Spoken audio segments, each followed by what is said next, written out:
I see this story with Aaron Rodgers, and Aaron's always been the most Hollywood of the quarterbacks. Peyton Manning and Tom Brady, urgency.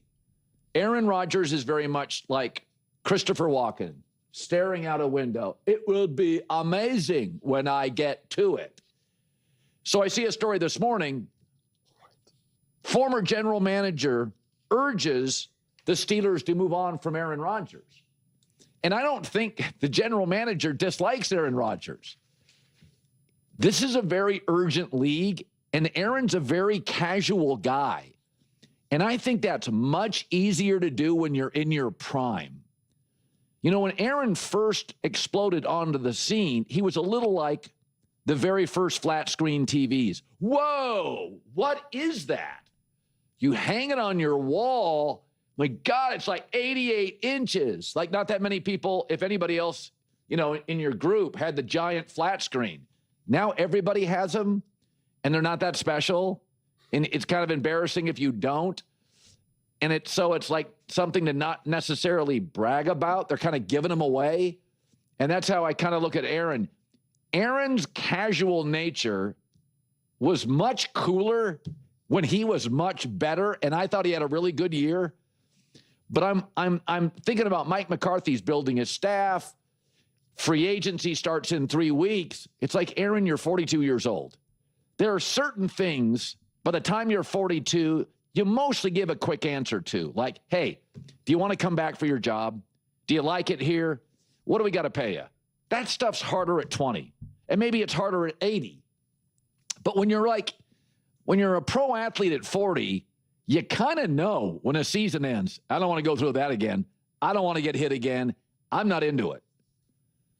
So you got, you know, Albert Breer on Monday on I would go get Malik Willis, and it's nothing against Aaron, who I defended all year, but it's like, bro, this whole Hollywood casual indifferent thing. I mean, Tom Brady is LFG. Aaron Rodgers is LFC. Let's effing chill. Let's start with the most obvious point. The notion that deciding whether to continue playing football or walk away from the game entirely is some simple, casual decision is frankly absurd. We're talking about a man who has constructed his entire identity, his entire existence, around being an NFL quarterback. This isn't like choosing what to have for dinner. This is walking away from the one thing that has defined who you are for your entire adult life. And once it's over, it's genuinely over. There's no coming back to it in any meaningful way. Why do you think Tom Brady retired, then came back, then retired again? Why do you think Michael Jordan struggled so much with walking away from basketball? So let's stop pretending that turning 40 suddenly grants you this magical clarity where you just know it's time to be done. That perspective is completely unreasonable to me. It ignores the psychological complexity of walking away from something that has been your entire purpose. Now, shifting to the quarterback landscape and team building, I find the conversation around players like Malik Willis far more intriguing and genuinely optimistic. That type of scenario, identifying a young quarterback with untapped potential and acquiring him at the right price, is exactly what smart organizations do. And this brings me to the fundamental value of hiring someone like Mike McCarthy. I've been emphasizing this point as strongly as I possibly can. This is precisely why you go out and secure an offensive-minded head coach. You might look at McCarthy and say, well, it's just Mike McCarthy. But the reality is, you either trust him or you don't. You either believe in his ability to evaluate the quarterbacks currently on the roster and the ones available on the market, or you don't have faith in your own hiring decision. This is the exact dynamic we saw with Shane Steichen in Indianapolis. He evaluated Daniel Jones, concluded, I can win with this guy. Let's bring him in for $10 million and let's go to work. And they were a genuinely great team until the injury bug decimated them. They were a legitimate top-tier team, and that success materialized specifically because of Shane Steichen's evaluation and belief. The same principle applies to Kevin O'Connell and Sam Darnold in Minnesota, and countless other examples throughout the league. You see it with Mike McDaniel in Miami. You see it with Kyle Shanahan in San Francisco. When you have an offensive mind in the building, you trust their judgment. Even Sean McVay bringing in Baker Mayfield for that brief stint in Los Angeles, it was short-lived, but it exemplified the same philosophy. That's what competent organizations do. Now, Malik Willis could potentially be fool's gold. I personally don't believe he is, and I genuinely hope he isn't, because I was incredibly excited to watch him perform, and I thought what he showed was awesome. But we have to be realistic. Tyler Huntley had a couple of exceptional games with the Baltimore Ravens. He legitimately did. There were 2 or 3 games where you watched him and thought, that looks like Lamar Jackson out there.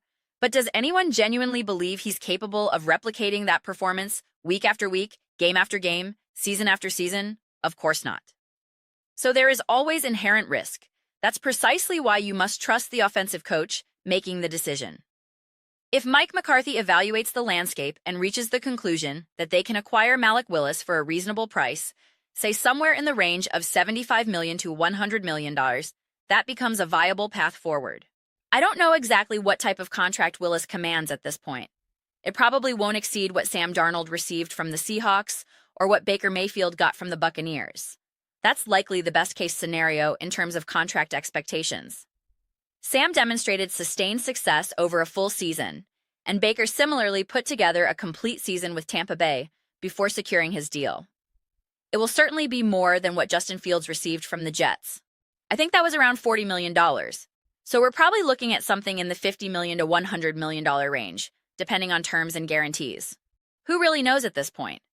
But if Mike McCarthy looks at that scenario and says, yes, that's great value, I can build an awesome team around this quarterback at that price point without breaking the bank. That is a completely legitimate avenue to pursue. Alternatively, you trust Mike McCarthy's evaluation if he concludes something different. Perhaps he looks at what Malik Willis did with the Packers, studies the film, and determines, my personal belief is that this level of play isn't sustainable, or it's going to be too inconsistent over the long haul. I actually really like the quarterbacks we currently have on this roster. I like the young player we're working to develop. Actually, I want to stick with Aaron Rodgers for this season, and then in the upcoming draft, with the draft capital we possess, I want to keep a close eye on these 3 quarterbacks in college next season. It's difficult to know exactly what conversations are happening behind closed doors. This is precisely why I consistently emphasize the necessity of having a coherent plan, and that plan must be born from genuine knowledge and thorough evaluation. It cannot be reactive. It cannot be, well, who's available? Daniel Jones is out there, let's get him for cheap. No. The correct approach is, I evaluated Daniel Jones extensively. I know what I can do with him schematically. I know this is a steal at this price. That's what the decision must be born from. Not, I guess we could bring Aaron back, or Kirk Cousins sounds decent. He's had some success over the years. Maybe there's some juice left. You can't operate that way. You can't look at Malik Willis having a couple good games and say, hey, we can get him for $80 million. It worked for Sam Darnold in Seattle. Let's do that. No. It has to be built on proper evaluation. It has to be constructed on thorough analysis. That's what it ultimately boils down to. This brings me to the Pittsburgh Steelers and their current situation. This is why I tell Steelers fans that you have to trust Mike McCarthy, which I fully acknowledge is difficult for multiple reasons. First, he doesn't carry the same reputation as someone like Sean McVay or even Kevin O'Connell, quite frankly. Second, he has no established, long-standing relationship with the Steelers organization. But here's the thing. You hired him. You didn't just hire him as a coach. You hired him as an expert in football. I don't think we always view it through that lens. We say, oh, so-and-so is our coach. But you're also hiring them for their expertise. They're not just great coaches on game day. They possess the ability to evaluate what to do, when to do it, and how to execute it. You're paying for their expertise. You're paying for their guidance, their insights, and their wisdom. If you don't think Andy Reid and Steve Spagnuolo help navigate roster construction decisions in Kansas City, you're crazy. Of course they do. Of course Sean McVay does. Of course Kyle Shanahan does. We could name all the great coaches, and that's precisely what you're paying them for. Now, there's certainly a difference between having all that power concentrated in one person, which can potentially go wrong. You still need other voices in the room with different perspectives and opinions. You need people who understand how to navigate salary cap complexities and contract structures. This is why organizations pay separate people hundreds of thousands of dollars just to figure out how to make the math work. You can't do it all yourself. And just because you're incredibly knowledgeable about football and a great coach doesn't automatically mean you know how to evaluate talent at the highest level. These are all different skill sets, but they need to work together harmoniously. It has to be collaborative. It has to be collaborative like anything in life. Literally anything. So it's genuinely difficult to know what the plan is right now with the Pittsburgh Steelers and what they're hoping to achieve. This is why I always talk about the 3-year window. Now that they've hired Mike McCarthy, what is the 3-year plan for this organization? Whether they move on from Aaron Rodgers, acquire someone like Malik Willis, or keep Aaron for another season, the fundamental question remains, what's the 3-year plan to transform this team into a bona fide top contender? A team competing for the division not because everyone else is a mess, not because Joe Burrow is injured, Lamar Jackson is injured, and the Cleveland Browns are a dysfunctional franchise, but because you're genuinely a great team. Because you're actually a top-tier organization. The question shouldn't be whether you'll win the division. It should be whether you can secure the 1 seed or the 2 seed. That's what you should be aiming for in this 3-year timeline. If you keep Aaron Rodgers, what's the plan not just for this season, but for the subsequent 2 seasons? What are you hoping to achieve? That becomes the critical question. I'm genuinely interested in how Pittsburgh Steelers fans feel about all of this. Do you want Malik Willis? Do you want Aaron Rodgers? Do you want neither and prefer to be exceptionally bad for 1 season, secure a top 3 pick in what would be the 2027 draft, and build from there? I'm curious. If you could control this team and call the shots, what would you do? Let me know your thoughts in the comments. I read every single comment. So whether you agree with me or disagree with me, either way, let's get some discussion started. Let's get into some debates and disagreements. But ultimately, let's just have some fun with it. And please do consider subscribing to the channel. We're building an amazing community here, and I would absolutely love to see you be a part of it.